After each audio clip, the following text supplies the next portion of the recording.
Oi, gente, estamos aqui para mais uma videoaula, dessa vez para falarmos sobre um dos dispositivos elétricos mais importantes e que estão presentes em quase todos os circuitos elétricos, que são os capacitores.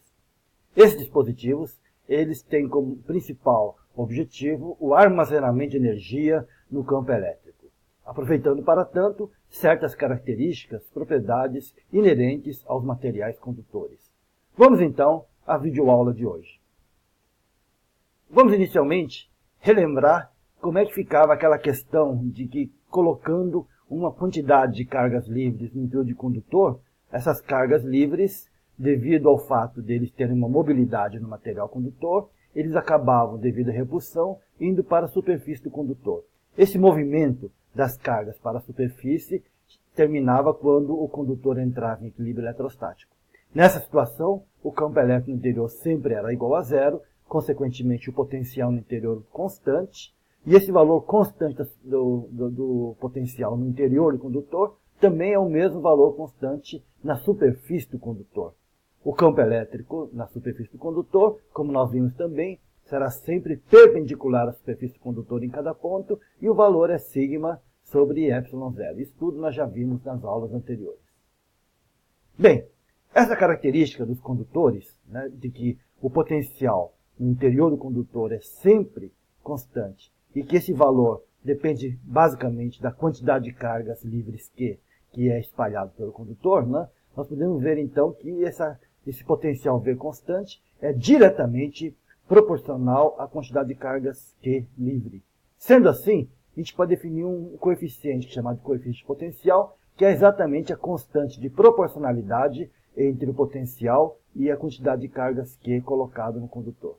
Essa constante de proporcionalidade depende basicamente do tamanho e do formato do material condutor. Definimos ainda um outro coeficiente chamado de coeficiente de capacitância, que nada mais é do que o inverso do coeficiente de potencial. A capacitância C, então, seria exatamente a constante de proporcionalidade entre a carga que é presente no condutor e o potencial do mesmo. C, então, seria definido matematicamente como Q sobre o potencial V. Definimos agora um dispositivo chamado capacitor, que basicamente é composto de dois condutores de formato qualquer, e nesses dois condutores nós, por algum dispositivo, de alguma forma, colocamos uma quantidade de cargas Q positiva numa delas e uma quantidade de cargas Q negativa na outra. De tal modo que um condutor estaria no potencial V1 e o outro condutor estaria no potencial V2.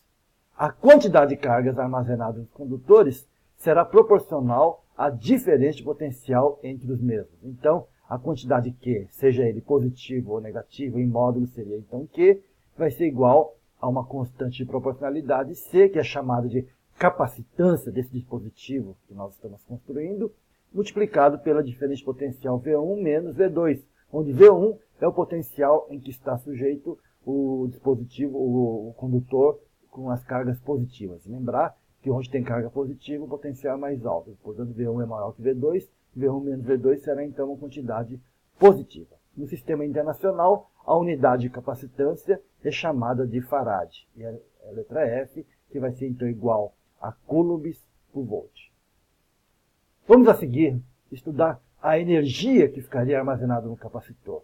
Exatamente como já falamos no início da nossa aula, o capacitor é um dispositivo que se destina ao armazenamento de energia, nesse campo elétrico, nessa diferença de potencial que existe entre os condutores.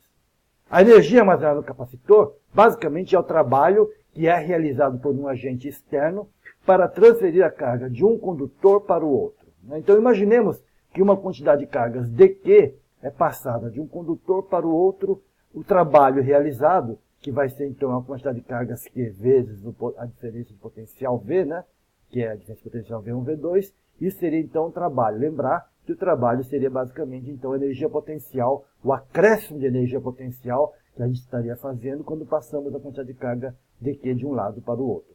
Lembrando ainda que essa diferença de potencial vai ser igual a capacitância a menos 1, porque é o inverso, vezes a carga Q, que está sendo ali colocado. Então, nós temos ali o nosso trabalho em função da quantidade de carga Q.